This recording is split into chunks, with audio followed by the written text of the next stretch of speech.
आज काय झालं सांगू का?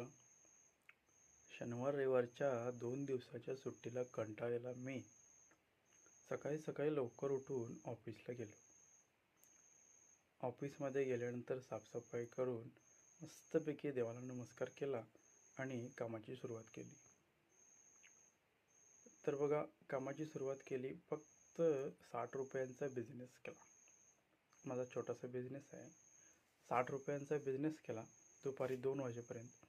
मग जेवणाची सुट्टी झाली आणि मग सोमवार असल्यामुळं मी गेलो रामतीर्थला.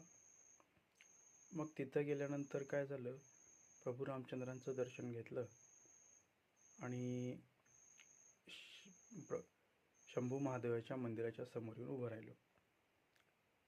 देवाची ये द्वारी उभा क्षणभरी, तेने मुक्तिचारी साधी येल्या.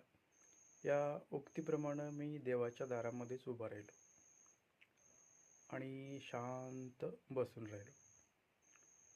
तर गंमत अशी झाली ना, की डाव्या कानाला वाहत जाणाऱ्या नदीचा गडगड गडगड गडगड करत जाणारा आवाज ऐकायला यायला लागला आणि उजव्या कानाला मंदिरातून येणारा ओम नमः शिवाय असा नामजप ऐकायला यायला लागला. तर तिथून मिळालेली मनाला शांती घेऊन मी चाललो पुढच्या कामाला. तर येत असतानाच पोटातल्या कावळ्याने ओरडून सांगितलं, जरा आमच्याकडे पण बघा. मग मी गेलो एका हॉटेलमध्ये. तर तिथं गरमागरम कटलेट काढलेली होती. कटलेट म्हणजे काय माहिती आहे का? 2 ब्रेडना बटाट्यांना मध्येच चिरडून एकत्र फ्राय केलेलं असतं. हां, तर मस्तपैकी कटलेट खाल्लं, चाय पिला आणि तिथून मी निघून आलो. तर त्याच्यानंतर काय झालं, पंचायत समितीमध्ये एका दाखल्यासाठी अर्ज केला होता. तर तिथं फॉलोअप घेण्यासाठी म्हणून गेलो. तर तिथल्या अधिकाऱ्यांनी आपल्या कर्मचाऱ्यांना फोन लावला आणि त्यांच्याकडे जबाबदारी सोपवली.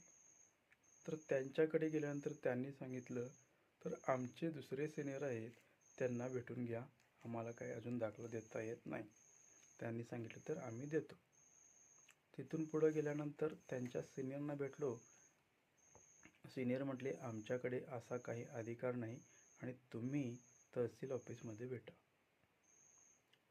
मग शासकीय कार्यालयामध्ये कोणत्याही कामासाठी जा, काय होतं, माझ्याकडे नाही त्यांच्याकडे जा,